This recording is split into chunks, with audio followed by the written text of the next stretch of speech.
Good evening.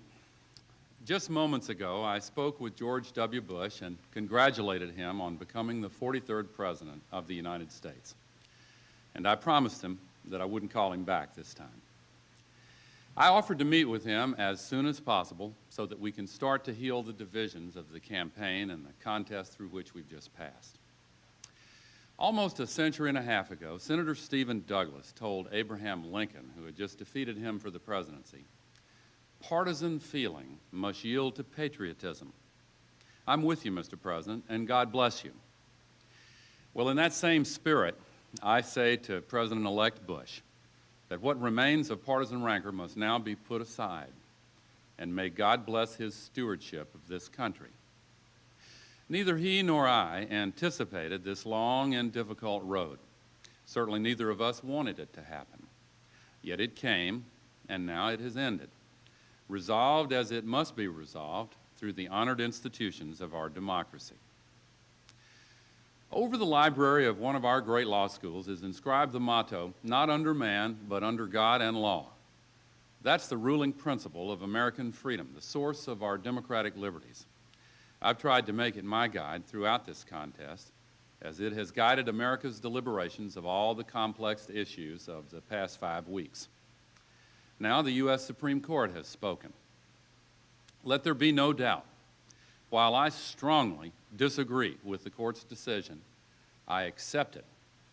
I accept the finality of this outcome, which will be ratified next Monday in the Electoral College. And tonight, for the sake of our unity as a people and the strength of our democracy, I offer my concession.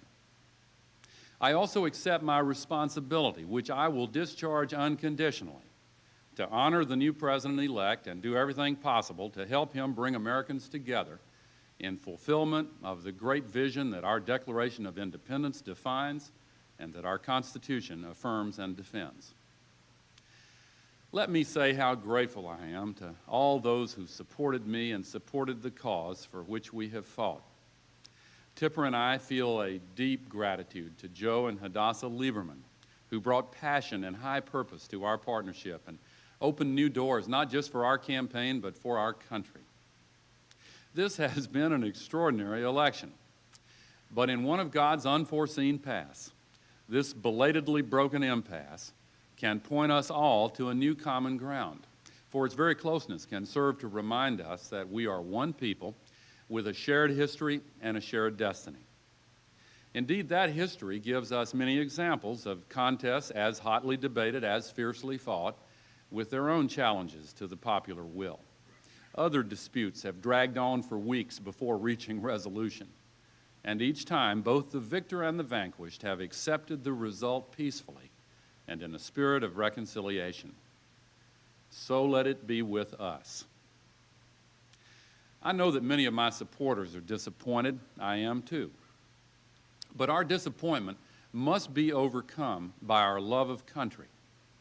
And I say to our fellow members of the world community, let no one see this contest as a sign of American weakness. The strength of American democracy is shown most clearly through the difficulties it can overcome. Some have expressed concern that the unusual nature of this election might hamper the next president in the conduct of his office. I do not believe it need be so. President-elect Bush inherits a nation whose citizens will be ready to assist him in the conduct of his large responsibilities. I personally will be at his disposal, and I call on all Americans. I particularly urge all who stood with us to unite behind our next president. This is America. Just as we fight hard when the stakes are high, we close ranks and come together when the contest is done. And while there will be time enough to debate our continuing differences, now is the time to recognize that that which unites us is greater than that which divides us. While we yet hold and do not yield our opposing beliefs, there is a higher duty than the one we owe to political party. This is America, and we put country before party. We will stand together behind our new president. As for what I'll do next, I don't know the answer to that one yet. Like many of you, I'm looking forward to spending the holidays with family and old friends. I know I'll spend time in Tennessee and mend some fences, literally and figuratively. Some have asked whether I have any regrets, and I do have one regret, that I didn't get the chance to stay and fight for the American people over the next 4 years, especially for those who need burdens lifted and barriers removed, especially for those who feel their voices have not been heard. I heard you, and I will not forget. I've seen America in this campaign, and I like what I see. It's worth fighting for, and that's a fight I'll never stop. As for the battle that ends tonight, I do believe, as my father once said, that no matter how hard the loss, defeat may serve as well as victory to shake the soul and let the glory out. So for me, this campaign ends as it began, with the love of Tipper and our family, with faith in God and in the country I have been so proud to serve, from Vietnam to the vice presidency, and with gratitude to our truly tireless campaign staff and volunteers, including all those who worked so hard in Florida for the last 36 days.